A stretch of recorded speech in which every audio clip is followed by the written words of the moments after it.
வணக்கம் டாக்டர் ராஜாவாட்டுக்கு வரவேற்கின்றேன். திருமணமாகி ஒரு தம்பதியினர் ஒரு வருடத்துக்கு மேலாகுது. ஆனால் ஒரு முறை கூட ஒரு சக்ஸஸ்ஃபுல்லான உடல் உறவில் இருக்க முடியல. அதுக்கு முக்கியமான காரணம் ஒபிசிட்டி அப்படிங்கிற உடல் பருமன். எனவே இந்த பதிவில் உடல் பருமன் எப்படி உடல் உறவுக்கு பிரச்சனையாக அமையும், ஒரு ஆணுடைய விருப்பத்தன்மை குறைபாட்டுக்கு உடல் பருமன் எப்படி நேரடியான பங்கு வகிக்கிறது, அதுலேருந்து எப்படி மீண்டு வருவது, எப்படி ஒரு வெற்றிகரமான தாம்பத்திய வாழ்க்கைக்குள்ளே போக முடியும் அப்படிங்கிறத பற்றி பார்க்க போகிறோம். இதே மாதிரி நிறைய நபர்களை நம்ம பார்க்குறோம். எரெக்டல் டிஸ்ஃபங்க்ஷன், விருப்பத்தன்மை குறைபாடு, 1 இயர் 2 இயர் ஆகிடுச்சு மேரேஜ் ஆகி, ஈவன் ஒரு முறை கூட ஒரு ப்ராப்பர் பெனிட்ரேஷன் இல்லை அப்படிங்கிற மாதிரி நிறைய கப்புள்ஸ் கவுன்சிலிங்கில் நான் பார்க்குறேன். ரொம்ப வேதனைக்குரிய விஷயம். அவங்களுக்கு அதன் மீது விழிப்புணர்வு இல்லாமல் இருக்கிறாங்க, அதை பற்றி தெரியாமல் இருக்கிறாங்க அப்படிங்கிறது. எனவே இது ரொம்ப முக்கியமான பதிவுங்கிறதுனால இதை முழுமையாக பாருங்கள். நிறைய ஃபேக்டர்ஸ் இதை நம்ம டிஸ்கஸ் பண்ண போகிறோம். அதில் நிறைய விஷயங்கள் நம்ம ரிவீல் பண்ண போகிறோம். உங்களுக்கு அது பயனுள்ளதாக இருக்கும். வாங்க பதிவுக்குள்ளே போகலாம்.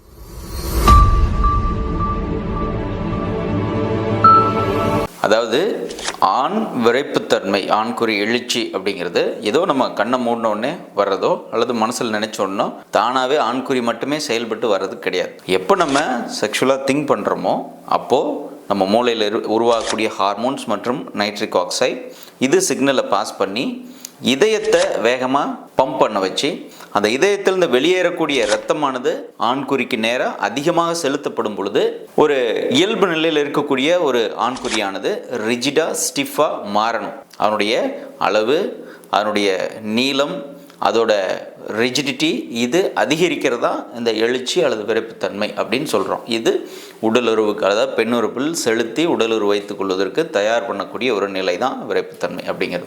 இது ஒரு காம்ப்ளெக்ஸான ப்ராசஸ், நேரடியான ப்ராசஸ் கிடையாது. இதில் நிறைய ஃபேக்டர்ஸ் பங்கு வைக்கும். அதில் நம்பர் 1 இதயத்தோட ஹெல்த், 2வது இரத்த குழாய்களினுடைய ஹெல்த், அதாவது இதயத்திலேருந்து ஆண்குறிக்கு நேராக போகக்கூடிய இரத்த குழாய்கள், ரத்தத்தை கடத்திட்டு போகக்கூடிய டியூப்ஸ், இந்த டியூபோட ஆரோக்கியம் இதில் முக்கியமான பங்கு வகிக்குது. 3வது ஹார்மோன்ஸ், இதுக்கு உந்து சக்தியாக இருக்கக்கூடிய ஆண் ஹார்மோன் இதுக்கு மிக முக்கியமான பங்கு வகிக்கிறது. அசோசியேட்டட் ஃபேக்டர்ஸ், அதாவது ரத்தத்தில் இருக்கக்கூடிய கொழுப்பு, ரத்தத்தில் இருக்கக்கூடிய சர்க்கரையின் அளவு, இதயத்தினுடைய பிளட் ப்ரெஷர், இதெல்லாம் முக்கியமான பங்கு வகிக்குது. கடைசியாக ஒரு நபருடைய மனநிலை, மன தைரியம் மற்றும் செக்ஸ் மேலே இருக்கக்கூடிய ஈடுபாடு, டிரைவ், இதெல்லாம் இந்த விருப்பத்தன்மை உண்டு பண்ணுறதுக்கு பங்கு வகிக்கக்கூடிய ஃபேக்டர்ஸ்.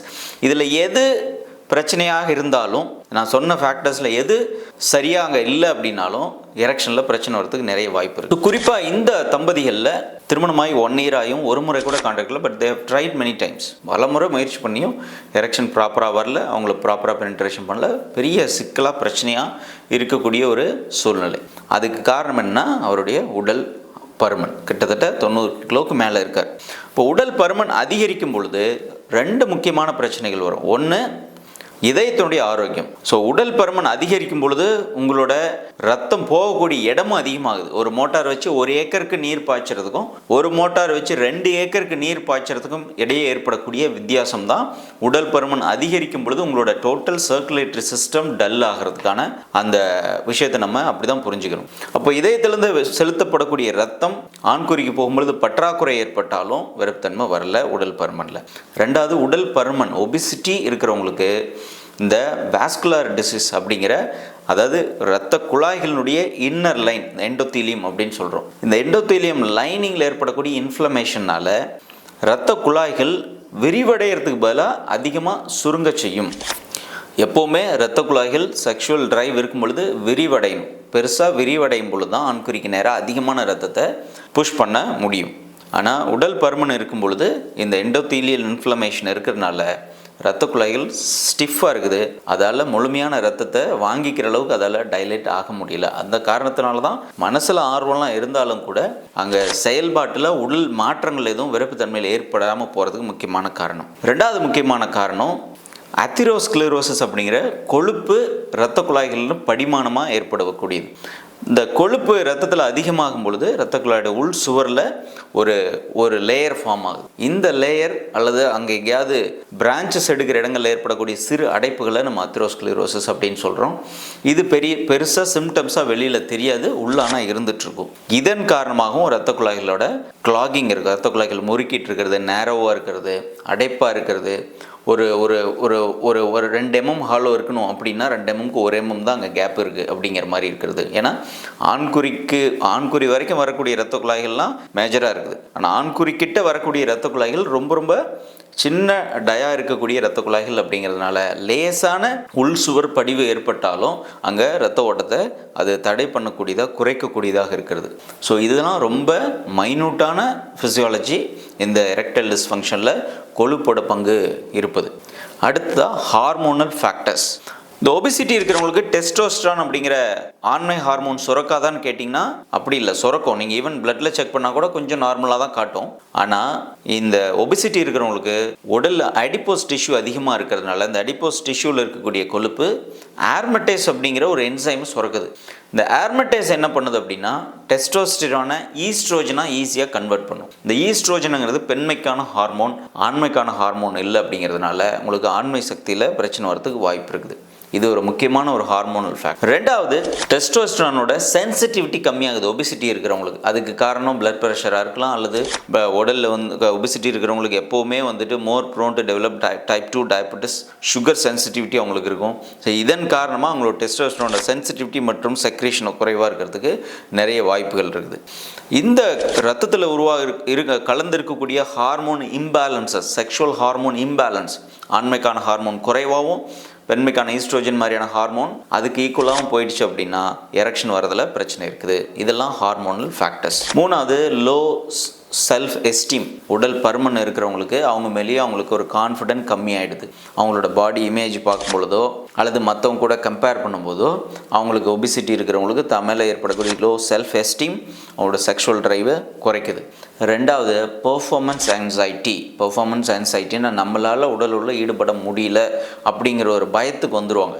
காரணம் என்னென்னா 1 or 2 times ட்ரை பண்ணி ஃபெயிலியர் ஆனாலே 3rd time அவங்க முயற்சி பண்ணும்பொழுது ஆட்டோமேட்டிக்காக அந்த போகணுன்னாலே அப்படியே பயங்கரமாக பயம், படபடப்பு. இதன் காரணமாகவே அவங்க உடலுறவு முயற்சியே தள்ளி போட்டுறாங்க. பார்ட்னர் கேட்டாங்கன்னா ஏன் இன்றைக்கி கான்டாக்டில் இருக்கலாமேன்னு கேட்டாங்கன்னா கூட இவர் வேறு காரணங்கள், இல்லை எனக்கு இன்றைக்கி டயர்டாக இருக்குது, நான் இன்றைக்கி ஒர்க்கு ஆஃபீஸில் அதிகம், இல்லை இன்றைக்கி நான் ட்ராவல் பண்ணிட்டு வந்திருக்கிறேன், இல்லை எனக்கு பெயினாக இருக்குது, ஏதாவது ஒரு ரீசன் சொல்லி அவங்க உடல் உறவு வந்து முயற்சிக்கவே மாட்டாமல் இருக்கிற கப்புள்ஸ் நான் நிறைய பார்க்குறேன். இதுக்கு காரணம் என்னென்னா இந்த பெர்ஃபார்மன்ஸ் ஆன்சைட்டி தான். இந்த பெர்ஃபார்மன்ஸ் ஆன்சைட்டி எங்கே வருதுன்னா டியூ டு ஃபெயிலியர், ப்ரீவியஸ் ஃபெயிலியர்னால இந்த பெர்ஃபார்மன்ஸ் ஆன்சைட்டி வருது.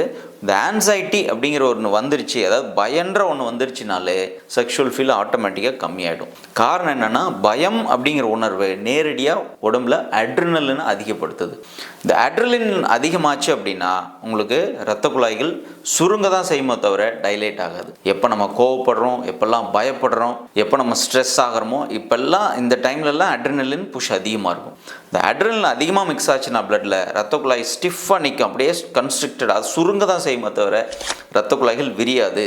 இது வந்து விரைப்புத்தன்மைக்கு என்ன தேவையோ அதுக்கு ஆப்போசிட்டான ஒரு நிகழ்வு. விரைப்புத்தன்மைக்கு டைலேஷன் தேவை, இரத்த குழாய் இப்படி இருக்கணும்னா அந்த டைம் நல்லா விரியணும். ஆனால் இந்த பயத்தின் காரணமாக இவ்வளோ இருக்கக்கூடிய இரத்த குழாய்களுடைய உள் சுவர் இவ்வளோ சின்னதாக சுருங்கும், அப்படியே கன்ஸ்ட்ரிக்ட் ஆகிருக்கும். இது வெறும் பயத்தினால் மட்டும் கிடையாது, பயம், ஸ்ட்ரெஸ், கோவம், இந்த மாதிரி ஏதாவது ஒரு நெகட்டிவ் ஃபீல் இருந்தாலும் அட்ரினல் புஷ் அதிகமாக இருக்கும். இதனால் இரத்த குழாய் சுருக்கம் ஏற்படும், விரிவடையாது, எரெக்ஷன் வராது.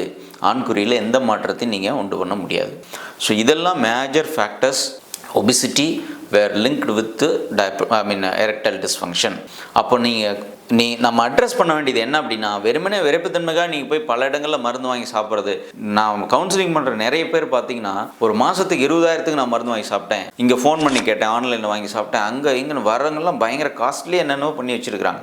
ஆனால் பார்த்தீங்கன்னா அவங்களோட பேஸ் ரீசன் என்ன அப்படின்னு பார்த்தீங்கன்னா அதை அவங்க அட்ரஸே பண்ணியிருக்க மாட்டாங்க. ஒபிசிட்டிங்கிறதே அவங்க தெரியாது. ஏன்னா மருந்து வாங்கி சாப்பிட்ட நபர்கள் அதை பற்றி படிப்பறிவு இல்லாத யாரோ ஒருத்தவங்க மருந்து விற்று இவங்களும் வாங்கி சாப்பிட்டுட்டு இருப்பாங்க. ஸோ நீங்கள் விரைப்புத்தன்மைக்கு நேரடியாக சிகிச்சை கொடுக்கறதுக்கு பதிலாக இந்த மாதிரி லிங்க்டு ஃபேக்டர்ஸ்லாம் என்னென்னு பார்த்து இதை நம்ம அட்ரஸ் பண்ணி ஆகணும். அதனால தான் obesity directly linked with erectile dysfunction அப்படிங்கிறத பல வீடியோக்கள் ஏற்கனவே நான் சொல்லியிருக்கிறேன். ஸோ இப்போ நீங்கள் என்ன பண்ணணும் அப்படின்னா ஃபஸ்ட்டு உங்களோட 10% ஆஃப் வெயிட்டை கம்மி பண்ணணும். இதில் ஒரு குட் நியூஸ் என்ன அப்படின்னா மற்ற எரெக்டைல் டிஸ்ஃபங்க்ஷனுக்கும் இந்த ஒபிசிட்டினால் வர எரெக்டைல் டிஸ்ஃபங்க்ஷனுக்கும் ஒரு பெரிய மேஜர் சேஞ்ச் என்னென்னா இந்த உடல் பருமனால் வரக்கூடிய எரெக்டைல் டிஸ்ஃபங்க்ஷன் ஈஸியாக ரிவர்ஸ் பண்ண முடியும். தானாகவே எரெக்ஷன் இம்ப்ரூவ் ஆகும். இதுதான் இதில் ஒரு குட் நியூஸ். எப்படி இம்ப்ரூவ் ஆகுனா, உங்களுடைய உடல் எடையில் மினிமம் 10% நீங்கள் கம்மி பண்ணிங்கன்னா மோர் தென் 20 to 30% எரெக்ஷன் இம்ப்ரூவ் ஆகுது. இது சயின்ஸ், இது நிறைய ஸ்டடீஸ் இருக்குது, நீங்களே கூட கூகுள் பண்ணி பார்க்கலாம். இந்த உடல் பருமனில் 10% குறைக்கிறதுனா என்னென்னா, இப்போ நீங்கள் 100 கிலோ இருக்கிறீங்க அப்படின்னா 10 கிலோ நீங்கள் குறைச்சிங்க அப்படின்னா உங்களோட எரெக்ஷனில் 20-30% இம்ப்ரூவ் ஆகிறத உங்களால் பார்க்க முடியும். 90 கிலோ நீங்கள் இருக்கீங்கன்னா 9 கிலோ நீங்கள் குறைச்சா டிஃப்ரென்ஸ் தெரியும். 80 கிலோ இருந்தால் 8 கிலோ குறைக்கும் பொழுது உங்களுக்கு எரெக்ஷனில் இம்ப்ரூவ்மெண்ட் தெரியும் நல்லாவே. ஸோ இதெல்லாம் மேஜரான ஆக்ஷன்ஸ் நம்ம எடுக்கக்கூடியது. அப்போ ஒபிசிட்டிக்காக நம்ம பண்ண வேண்டியது என்ன? உடல் பயிற்சிகள் கண்டிப்பாக செய்யணும். டெய்லி 1 மணி நேரம் சோம்பேறித்தனம் இல்லாமல் வாரத்தில் 5 நாளாவது வேகமான உடல் பயிற்சி பண்ணணும். 2வது கேலரி கட் பண்ணணும். அதிகமாக சாப்பிட்றது, junk food, rice, idli dosa எடுத்துக்கிறது இதெல்லாம் கொஞ்சம் குறைச்சிக்கிட்டு கொஞ்சம் லோ கேலரி ஃபுட் எடுத்துக்கணும். நிறைய வெஜிடபிள் எடுக்கிறது, நிறைய பழங்கள் எடுத்துக்கிறது, சுண்டல் வகைகள் எடுத்துக்கிறது, ப்ரோட்டீன் அதிகமாக எடுத்துக்கிறது, இதை பண்ணணும். ஒயிட் சுகர் கட் பண்ணணும். Coffee, tea, soda, beverages, alcohol இதெல்லாத்தையும் அவாய்ட் பண்ணணும். இப்படி சின்சியராக இதெல்லாம் ஃபாலோ பண்ணிங்கன்னா கண்டிப்பாக யாராக இருந்தாலும் மாதத்துக்கு 2 கிலோ தாராளமாக குறைக்க முடியும். அப்போ 3 மாதம் ஒருத்தவங்க இதை ஃபாலோ பண்ணாலே 6 கிலோ குறைவாங்க. 6 கிலோ அப்படிங்கிறது கிட்டத்தட்ட 5-8% இருக்கும். 100 கிலோ இருக்கிறவருக்கு கூட ஒரு 5% வெயிட் இது கம்மி பண்ண முடியும். ஆனால் பெரும்பாலான நபர்கள் என்ன பண்ணுறாங்க அப்படின்னா, நம்ம என்ன தான் சொன்னாலும் இங்கே கேட்டுட்டு போயிட்டு அங்கே போய் ஃபாலோ பண்ணுறதில்ல. அப்படியே அவங்களுக்கு ஒரு டிப்ரெஷன், சோம்பேறித்தனம், லேசினஸ், ஏதோ ஒரு காரணம், வேலை அது இதுன்னு சொல்லிட்டு விட்டுறாங்க. மேரேஜ் பிரேக் ஆகிறது தான் ஃபைனலாக அவங்க சந்திக்கிறாங்க. அந்த மாதிரி நிறைய பேர் பார்க்குறேன். ஸோ இது சிம்பிளான விஷயம் தான். உடல் பருமனால் ஏற்படக்கூடிய எரெக்டைல் டிஸ்ஃபங்க்ஷன் ரொம்ப காமன். பயப்பட வேண்டிய அவசியம் கிடையாது, பேனிக் ஆக வேண்டிய அவசியம் கிடையாது. உங்களோட ஃபிசிக்கல் ஹெல்த், அதாவது ஜென்ரல் ஹெல்த்தை நீங்கள் இம்ப்ரூவ் பண்ணுங்கள். உடல் பருமனை நல்லா குறைச்சிட்டு வாங்க. பிளட் சுகர் இருக்கான்னு செக் பண்ணிக்கோங்க, பிபி இருக்கான்னு செக் பண்ணிக்கோங்க. ஏன்னா பிளட் சுகர் உடல் பருமன் இருந்தாலே சர்க்கரை இருக்கிறதுக்கும் வாய்ப்பு இருக்குது, ஹைப்பர் டென்ஷன் இருக்கிறதுக்கும் வாய்ப்பு இருக்குது. இதை பார்த்து இதுக்கு தேவையான சிகிச்சைகள், உணவு முறைகள்லாம் ஃபாலோ பண்ணிங்கன்னா உடல் பருமனால் ஏற்படக்கூடிய விருப்பத்தன்மை குறைபாட்டிலேருந்து சீக்கிரமாக நீங்கள் வெளியில் வந்து ஒரு சக்ஸஸ்ஃபுல்லான இன்டர்கோர்ஸ் பெனட்ரேஷனோட இருக்க நிறைய சாத்தியக்கூறுகள் இருக்குது. ஃபாலோ பண்ணுங்கள். ஏற்கனவே டாக்டர் எஸ் ஜே ஹார்டிவில் உடல் பருமன் குறைப்பதற்கு, உடல் எடை குறைப்பதற்கான நிறைய வீடியோக்கள் போட்டிருக்கிறேன். அந்த வீடியோவோட லிங்க் கொடுக்குறேன், போய் பாருங்கள். இதேமாரி ஆண் பெண் சம்மந்தமான, தாம்பத்திய உறவு சம்மந்தமான வீடியோக்களுக்கு டாக்டர் எஸ் ஜே ஃபேமிலி ஹெல்த்துங்கிற தனி சேனல் இருக்குது. அதுலேயும் இந்த வீடியோ ப்ளே ஆகும், அதை போய் பாருங்கள். அதில் இன்னும் வேறு நிறைய வீடியோஸ்லாம் இருக்குது. முதல்ல தெரிஞ்சுக்கோங்க, இது சம்மந்தமான அறிவை வளர்த்துக்கோங்க. 3வது இதெல்லாம் பின்பற்றுங்க, ஃபாலோ பண்ணுங்கள். 4வது இதை தொடர்ச்சியாக ஃபாலோ பண்ணுங்கள். 5வது அதோட ரிசல்ட்ஸ் கண்டிப்பாக உங்களால் பார்க்க முடியும். ஆரோக்கியமான தாம்பத்திய உறவு அமைய வாழ்த்துக்கள். வேறு ஏதாவது இது சம்மந்தமாக டவுட்ஸ் இருந்தால் கமெண்ட் பண்ணுங்கள். அடுத்த வீடியோவில் சந்திக்கலாம். நன்றி, வணக்கம்.